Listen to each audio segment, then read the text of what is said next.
Olá, amigo do Efluente, seja bem-vindo a mais um episódio do EfluenteCast, um podcast onde um doutor em engenharia e um engenheiro ambiental, um professor e um aluno, um consultor ambiental e um operador de estações, um pai e um filho discutem e trocam ideias sobre o tratamento de águas efluentes. Esperamos que vocês gostem. Olá, amigo do Efluente, tudo bem? Seja bem-vindo a mais um episódio do EfluenteCast. Agora a gente vai começar uma série sobre tratamentos microbiológicos e dando sequência ao que a gente já vem falando, né? Então a gente já falou sobre os tratamentos físicos, a gente falou sobre sedimentação, flotação, a gente conversou também sobre os tratamentos físico-químicos, então coagulação e floculação principalmente.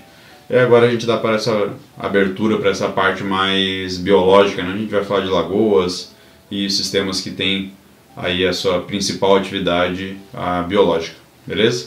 Então, olá amigos do EfluenteCast, tudo bem? Então, como o Augusto colocou, a ideia desses episódios agora é falar um pouquinho sobre tratamento biológico, em especial as lagoas de estabilização. E para começar, eu acredito que o melhor é de falar das lagoas anaeróbias, que são aquelas que quase sempre se posicionam quando então são utilizadas na primeira etapa do tratamento biológico, são as lagoas anaeróbias. Então, quando a gente fala em lagoa anaeróbia, o próprio nome diz, o metabolismo desses micro-organismos é o metabolismo sem a presença de oxigênio. Então, a gente tem algumas premissas para que essas lagoas possam ser implantadas e depois que tenham uma boa eficiência, que eu acho que a gente pode comentar que é interessante para quem nos ouve, né, nos escuta e nos vê, pode auxiliar, pode ajudar. Uma lagoa anaeróbia ela tem por característica, então, essa ausência de oxigênio, e isso é um ponto crucial, porque, mas como que eu vou ter uma ausência de oxigênio se eu não... essa lagoa está em contato com o ar? E aí, de novo, né, justamente o projeto ou as dimensões dessa lagoa vão influenciar bastante. Então, uma das primeiras coisas que a gente sempre cuida na lagoa anaeróbia é a profundidade.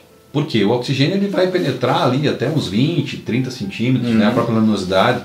Então, se eu tenho uma lagoa com uma profundidade menor, mais rasa, esse tipo de influência tanto do solo quanto do oxigênio que tem pelos ventos, que é o grande trocador, vamos dizer assim, incorporador de oxigênio, né, no sistema de lagoas, e no caso da anaeróbia ele vai atrapalhar. Então, se eu tenho uma pequena camada só em que isso influencia, eu consigo manter esse regime anaeróbio dessa lagoa. Então, um ponto principal, importante, não vou dizer principal, tem outro ponto que eu acho que é principal e que muita gente esquece. E quando a gente avalia, né, nas nossas consultorias, que a gente já olhou para as N lagoas anaeróbias trabalhando, alguns parâmetros são esquecidos. Mas a profundidade é um que é importante. Então, ela ter uma profundidade entre 5 metros, um pouco mais, um pouco menos, já vi lagoa de 7 metros operando bem, já vi até lagoa de 3 metros operando bem, mas com algumas premissas que a gente, de novo, tem que tomar cuidado. Então, o ideal é que ela seja profunda, para que ela tenha pouca área superficial, para justamente evitar a transferência de oxigênio e a influência que tem o sol mais o oxigênio na presença de um micro-organismo autotrófico, uma alga, por exemplo, que vai atrapalhar meu processo de tratamento. Só que algo que vem talvez antes disso e que é mais importante do que isso é a carga orgânica que eu estou aplicando.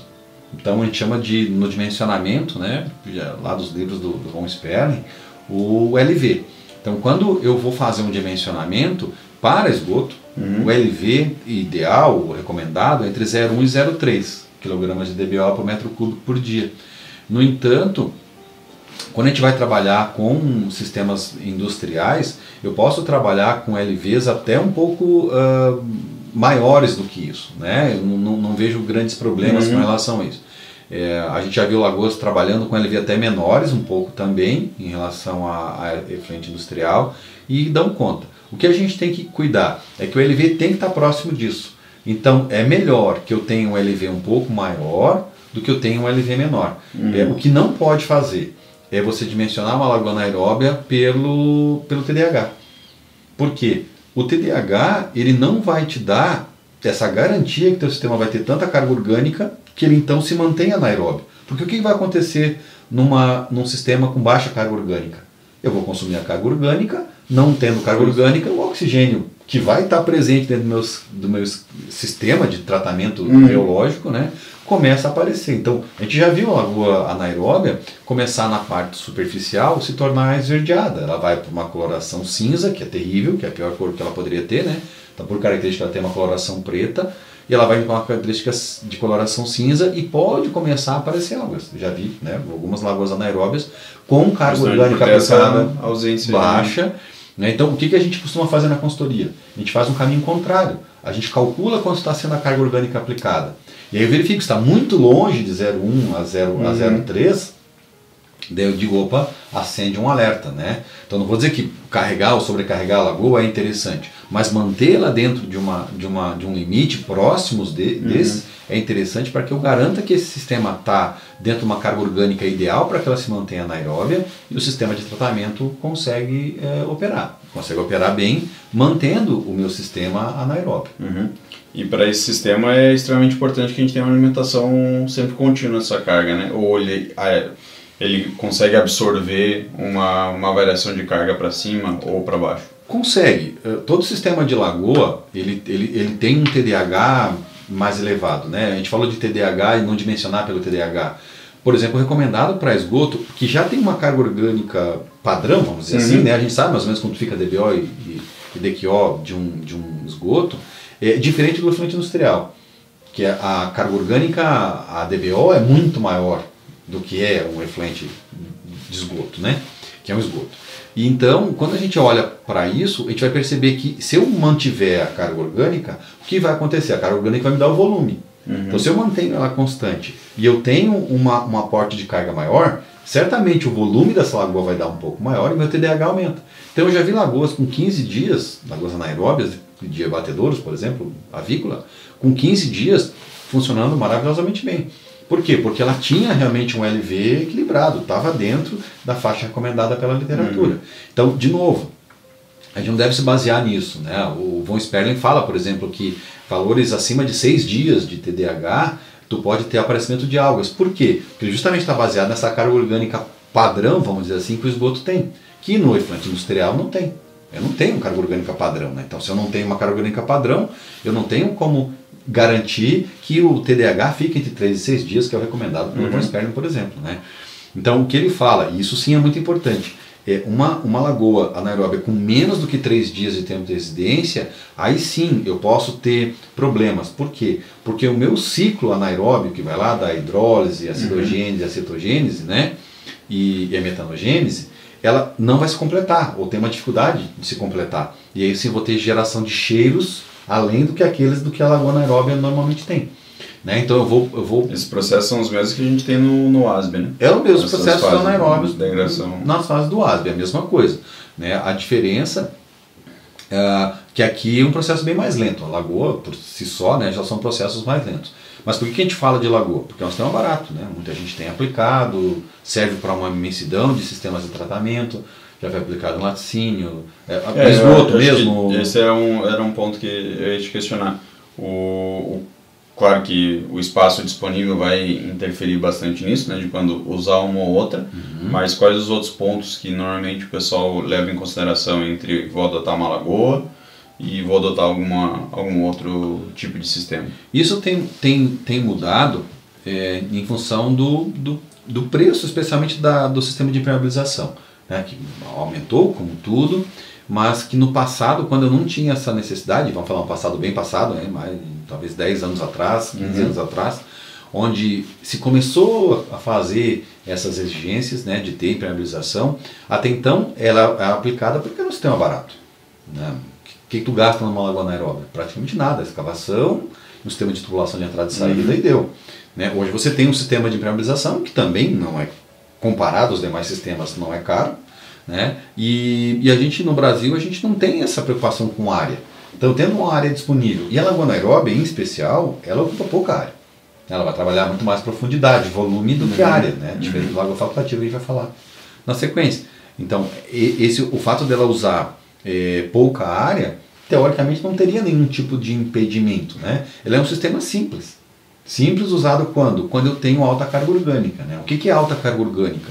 É valores de DBO acima de 1.000, 1.500, são considerados valores altos. né? Mas a gente pode aplicar ela para esgoto que tem valores de DBO bem menores que isso, 200, 300, né? Também dá. Né? O que a gente percebe... Se tiver valores mais altos, já é bom partir talvez para uma outra... a gente tem um exemplo aqui de Passo Fundo, né? Que o sistema de lagoas anaeróbias no nosso esgoto não deu muito certo. Por quê? Gerou muito mau cheiro. Por quê? Porque ela era uma lagoa que ela nem era anaeróbia, nem ela era aeróbia. Era projetada como anaeróbia, mas como ela foi projetada para receber uma quantidade de esgoto X, e recebeu X dividido por 2, 50% disso, às vezes até tinha menos, né? Tinha uma época que começou com 30%, acho que era, e o que acontecia? A lagoa tendia a ficar aeróbia, e não anaeróbia. Então, quando eu tenho uma carga orgânica baixa, eu tenho que tomar um cuidado. Né? E aí eu tenho o problema que aconteceu aqui, que foi a questão do cheiro. Muitos processos, e não é diferente em outras lagoas anaeróbias. Né? A gente já viu em abatedouros, laticínios, no entanto, a grande maioria deles com um afastamento, né? Especialmente aí de centros populacionais. Se eu estou numa área industrial, até há uma certa tolerância. Mas igual é o principal indicativo que a gente já comentou no episódio sobre odores, né? Normalmente é um dos principais indicativos para o pessoal denunciar alguma coisa do tipo. E não gostar, não aplicar, não olhar isso como uma coisa boa, né? De fazer a utilização. Agora, especialmente ali, né, subiu sudoeste para cima, a gente conhece várias situações lá em que as lagoas anaeróbias são extremamente aplicadas, porque tem calor, né, então a gente no sul a gente sofre com isso, né, o tratamento biológico tem uma relação direta com a temperatura, então ela diminui exponencialmente com a temperatura, né, como o contrário é verdadeiro também. Então, mesmo aqui no sul, no Rio Grande do Sul em especial, elas foram muito aplicadas, hoje ainda são aplicadas, mas tem certamente um diferencial em relação a você projetar ou trabalhar com uma lagoa anaeróbia no centro-oeste brasileiro, né, que a temperatura muda bastante. Mas por essa função de a gente ter, por exemplo, essa alteração da temperatura, lá a gente consegue ter uma relação de dimensionamento diferente do que aqui? Sim, eu posso usar, o que vai diferenciar? Eu posso usar uma carga orgânica aplicada um pouco maior. Porque na realidade essa carga... atividade microbiana Isso aí, mais forte. Exatamente. Porque eu vou ter uma cinética de degradação um pouco mais forte, né? E essa cinética de degradação me permite fazer esse processo de conseguir fazer uma remoção mais rápida. Então, portanto, a minha lagoa é menor. Para ela ser menor, eu vou usar uma carga orgânica aplicada maior, né? Para ter um volume menor. Então, esse equilíbrio é importante, por isso ela varia de 0,1 a 0,3, né? Então, se eu fosse trabalhar em números, eu tenderia muito mais ao 0,3 kg de DBO por metro cúbico por dia numa região mais quente, e vou tender a um 0,1 para regiões mais frias. Essa é a relação que a gente pode ter. Né? Outras duas dúvidas. Uma, tu falou que normalmente ela é colocada como primeira lagoa, se a gente for ter uma sequência biológica, porque normalmente ela vai por primeiro. Interessante. Quando a gente usa a lagoa anaeróbia, ela tem uma função básica, na minha opinião, especialmente quando eu vou usar lagoas, eu já estou optando por um sistema mais barato. Então, possivelmente na sequência vão ter outras lagoas, e possivelmente uma lagoa facultativa. E o que acontece? A lagoa facultativa ela é dimensionada a partir da área superficial, que também depende da carga orgânica. Então vamos imaginar que eu tenho um efluente lá que entra com 1000 mg de DBO. Se eu tenho uma lagoa anaeróbia, eu vou matar no mínimo uns 60%, né? Dependendo da temperatura, 70%, olha lá. Algumas lagoas evoluíram, mesmo lagoas, né, anaeróbias, com a aplicação de alguns micro-organismos específicos, né? Uma aplicação externa, né? Os bioremediadores lá. Está cada vez tornando mais comum, pessoal. Posso chegar a 80%, 85% de eficiência. Mas o que vai acontecer? Inclusive a gente vai ter um pessoal, né? Para conversar sobre isso mais para frente. A gente está na primeira temporada agora, né? A gente vai ter a segunda, onde a gente vai falar um pouquinho sobre uma visão um pouquinho mais ampla de reuso e legislação, mas na terceira temporada a gente vai chamar os convidados e a gente já agendou um pessoal que vai conversar sobre isso. E aí quando a gente busca uma eficiência dessa, 60, 50, enfim, o que eu fiz?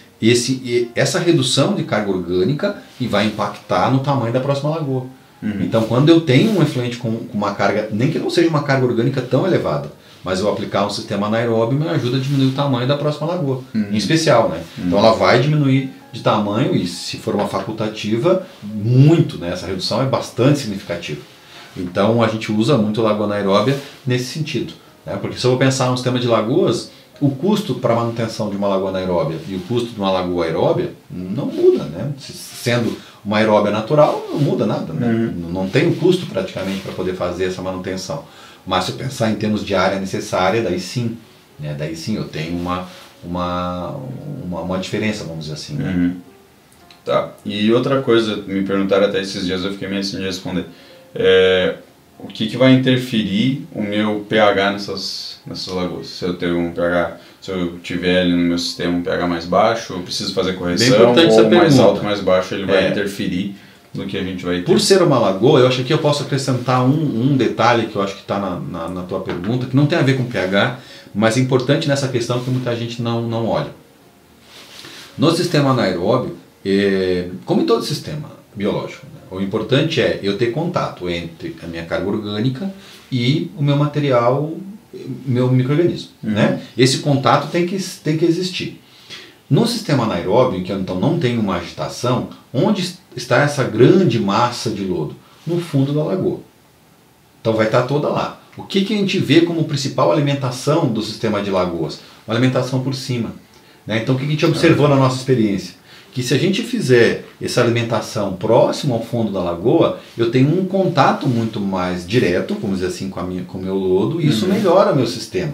Né? Tanto hidráulico, do ponto de vista de que eu vou lançar o efluente no fundo, então ele vai ter que subir, né? Então ele vai ter que percorrer todo o caminho, vamos dizer assim, hidráulico da lagoa, para dar conta de ter essa mistura.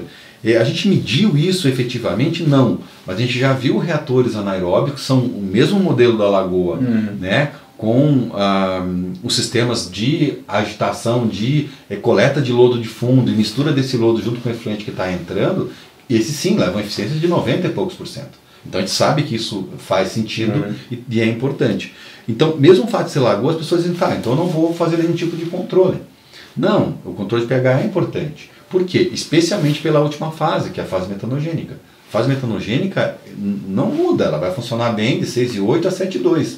Então, se eu tenho um pH muito baixo, o que acontece? Eu posso ter uma sobrecarga nessa minha lagoa, né? Ela está tendo muita DBO, e aí o que está acontecendo? Está gerando muito ácido, né? Ácido orgânico, e esse ácido então vai baixar o pH.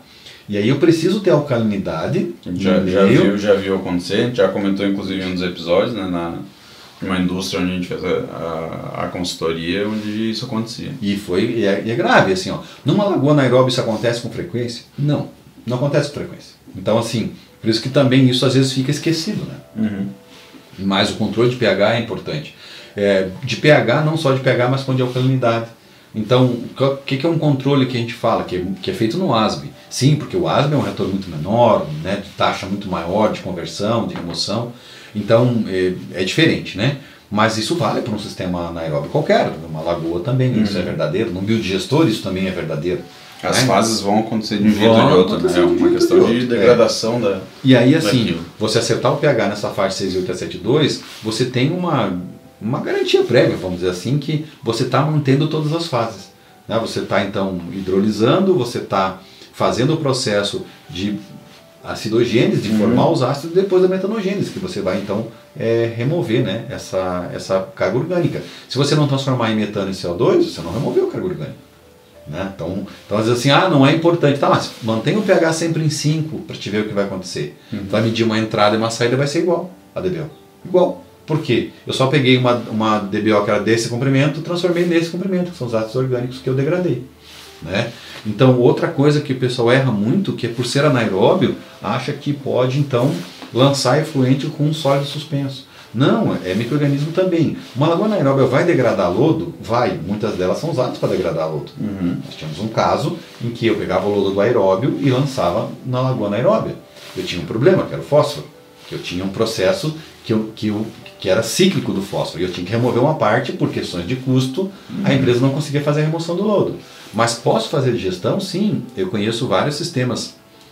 Tu visitou os sistemas de esgoto em que os UASB foram dimensionados reatores anaeróbios foram dimensionados para poder tratar o esgoto, só que como eu tinha uma DBO muito baixa, ele também foi programado para pegar o lodo do biológico aeróbio que tinha depois, aerado no caso, e digerir no reator. Então, vir sólidos suspensos na minha linha de efluente que entra na lagoa é uma falha grave? Não, mas eu não posso considerar que eu vou colocar qualquer coisa dentro da lagoa.